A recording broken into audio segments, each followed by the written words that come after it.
Hi, fans of trumpetry. Thanks for spending some time with me again today.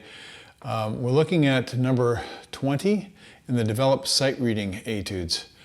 I had a little problem with this one for a couple of reasons, but mainly I recorded it a long time ago, and when I went to do the editing, where I cut off the end and cut off the beginning, I found that the sound files had been corrupted.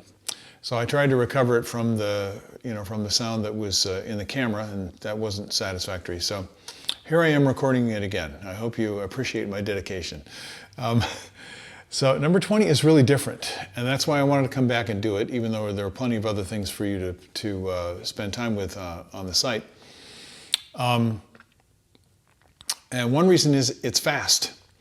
And I think this is going to push me a little bit. So I'll just go ahead and try it and see if I can get through it. First thing, what's the tempo? Very few of these have a marked tempo. This one does for some reason, and it's rather annoying. It says in 1, so that gives you a clue. It says Allegro con fuoco, which is with fire. And it also says 80 to the dotted half note. Now that's a little bit difficult to read because it's so small and the dotted half note is filled in, so it looks like a dotted quarter. But if it's in 1, it has to be a dotted half note. And that's pretty fast. So let's see. Okay, I think that's about 80. I'm going to check that with my metronome, and then I'll give it a shot. Okay, here we go.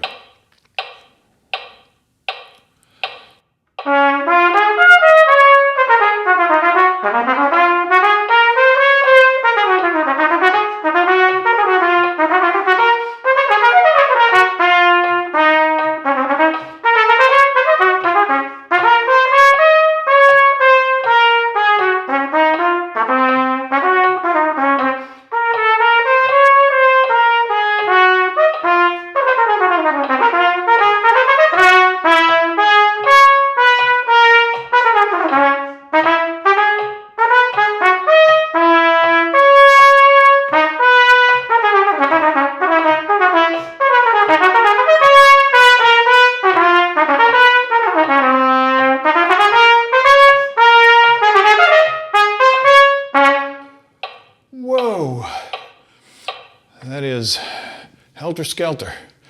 Wow. And it's good to play fast sometimes. Now, I was never a bebopper, so I'm not all that used to playing fast, and we don't really have to do it that much in the orchestra. You have to do a lot of sustained things. You have to do a lot of things that are extremely soft and extremely loud, things that require a lot of stylistic precision, and things that require great control on the instrument, but not too many things that are really, really fast. I'm sure those of you who are orchestra aficionados already have things in mind that are fast, and there are a few. But I'm not used to this. And if you're not used to it, you should do it because it's really healthy for the system to kind of see where you are. Now there's an effect which I call the white knuckle effect, which sometimes happens when we're out of our comfort zone.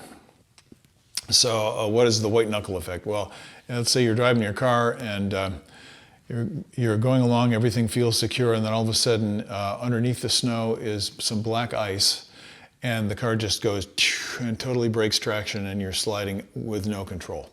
The white knuckle effect is when you just panic and grab the steering wheel and your knuckles are white because you're grabbing it so hard. Now, of course, that doesn't help you to steer the car at all.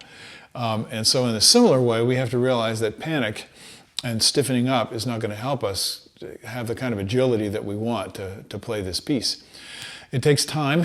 You need to allow yourself time to build this up, but it doesn't come from playing slowly.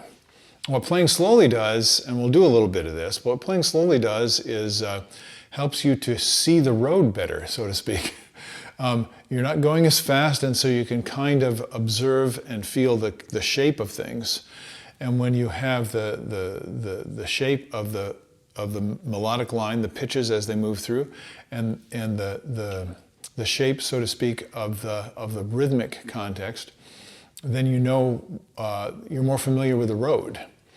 There are roads that some of us are so familiar with that we can drive them in our sleep, which is not a good idea, but it's possible because it's almost unconscious. Now, it's hard to get to that point in music, and I'm not saying that you should necessarily try, but the more things that are kind of settled into your awareness, your conscious awareness, and the more you trust your physical skills, the easier it is to do this kind of thing. So this is a whole topic, playing fast, and we're only just touching on it a little bit today. So first I try and find the shape, and then I put it into time. So here's the shape.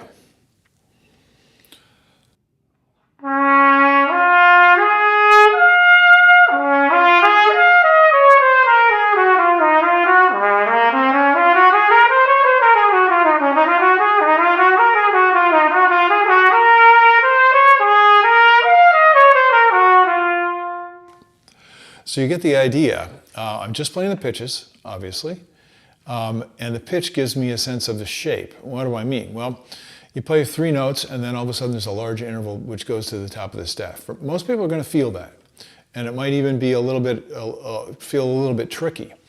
So any of the slippery spots on the road, those are the things that you want to feel like you've got some traction. So when you slow things down, you're trying to always be prepared for the next thing that's coming. You're not looking way down the road, you're just being prepared for the next note that you have to play. And that becomes part of a chain of notes that are sinuous, that are connected as if there were one note. Now, okay, that's a lot of talk.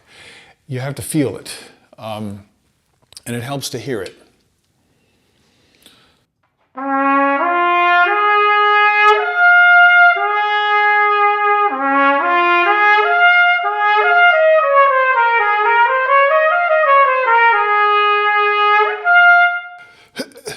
So some of you are going to be kicking for that note, for the large interval, for the G.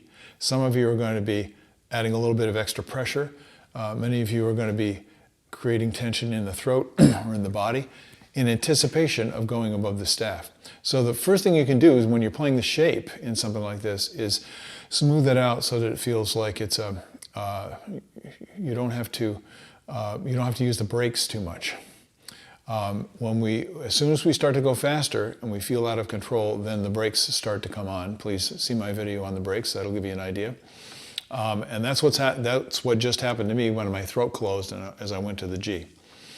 Now there are many other spots in the piece, and some of them are going to be tricky rhythmically. Some of them are going to be tricky in terms of articulation, for example, because it is rather fast. And I assure you, I'm not single-tonguing this. It's probably pretty obvious that I'm double-tonguing it. But you don't want it to sound like double-tongue. The whole point of double-tongue and triple-tongue is to be able to tongue faster with ease, comfort, and control. But it shouldn't necessarily sound like you're triple-tonguing or double-tonguing. You want it to sound as if you're single-tonguing, if possible. So that's a whole separate thing to work on. The thing that's going to get in most people's way in this book, and certainly in this exercise, is time.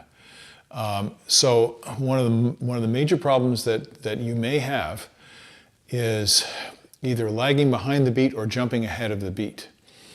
And this, I'm going to play a spot which kind of aggravates this tendency for all of us. I'm going to start at the mezzo forte in the middle of the page. This is the 6th line down from the top, and play a couple of things. And I hope this is something that you can work on constructively and improve your playing. Let me check my tempo again.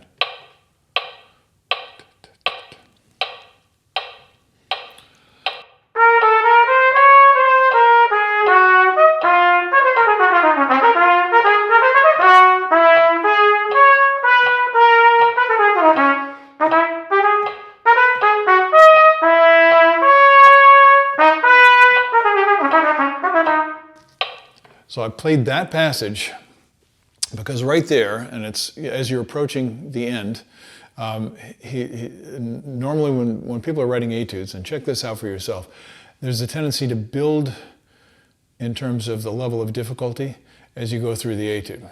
The composer has written it that way on purpose. And that's so that you can challenge yourself and test yourself and see if you're managing to keep your knuckles from being so white as you're going through. So that the more unnecessary tension that you accumulate, the harder it is to stay smooth when you're playing. What's getting in the way here? This is mostly perception. And the good news is that you can practice this stuff off the trumpet, and that's what I always do. Because I don't want to get any kind of struggle associated with playing the trumpet. I want that to be the fun part. So you put the metronome on, and where are you going to have trouble? Well, I don't know where you'd have trouble. I can tell you where most people have trouble. When you get to the spot where you're going into dotted quarter notes. So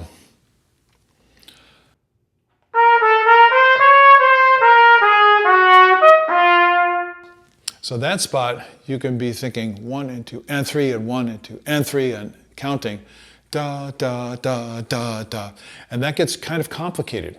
The more complicated it is, the more we will tend to tighten up. And what I do when I get to that spot is, yes, I can feel it, dee, da, 1, 2, and 3 and 1 and 2 and 3.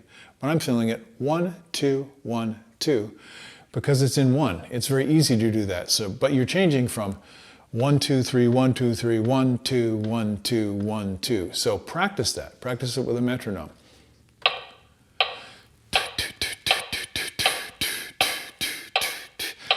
For most people, that's the easiest way to do it. Okay, so we've solved that little problem if that causes an issue.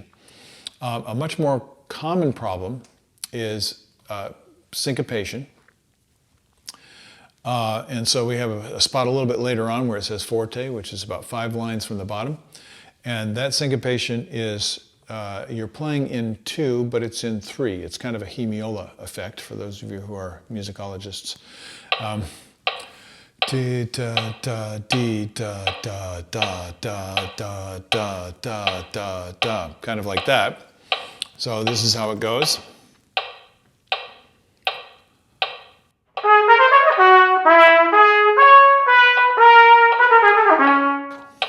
I'll do that again.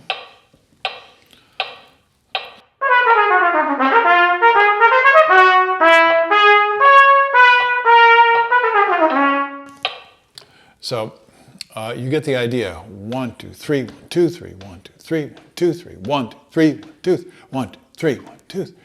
So, okay, that's easy for some of you, and for others of you, it's not. If you're counting 1, 2, 3, 1, 2, 3, 1, 2, 3, 1, 2, 3, that can work in the initial stages.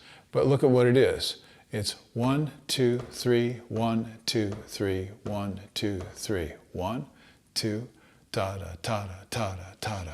Now, many of you have mastered this, and you go, okay, this is not what I need. But I know from working with many students that even really high-level players are not really in the pocket with the time.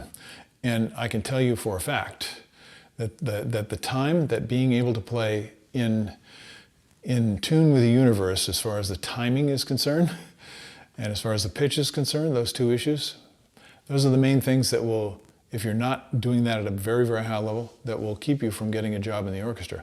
I've seen people say bitterly that it was all about politics.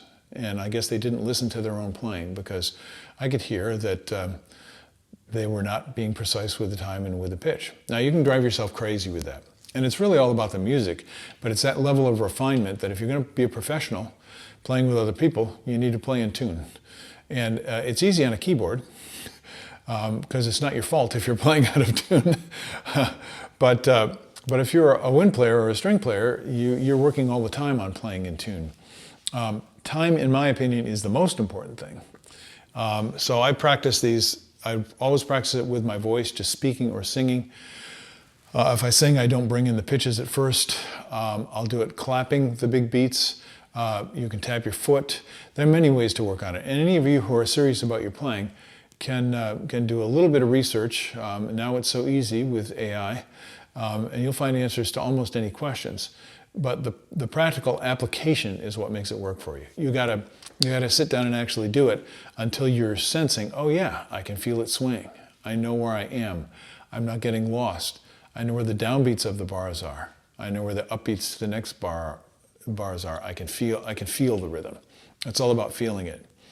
Now there's one more spot, and then I'll let you go, because this is a complicated one if you're working on it.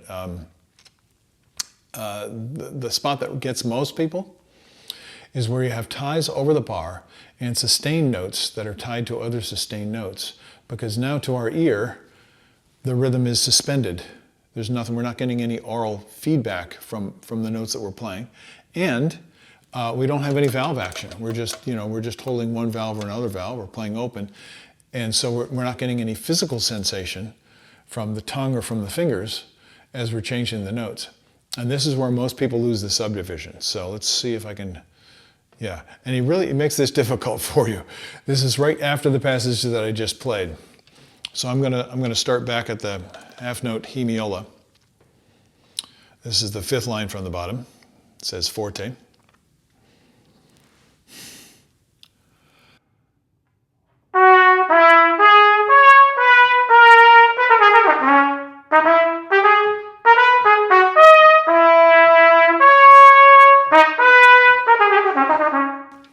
So those sustained notes, those are the things that gives most people problems. And again, I'd practice it. Ta ta ta ta ta ta ta ta ta ta ta ta ta ta. Just like that, in order to get that feel. And it's actually fun. It's very satisfying when you play in the pocket, when you feel the time. So with everything that you play, especially with things that are very fast and jumpy and syncopated, but also with things that are very lyrical and sustained, you want to feel the time inside the music, all the time. Okay, time to go practice. For me too. I've put very little work in today except for doing this video. So I hope you're enjoying your playing, and that you come back and visit me when you have some time. All right, see you all later. Have a great day. Bye-bye.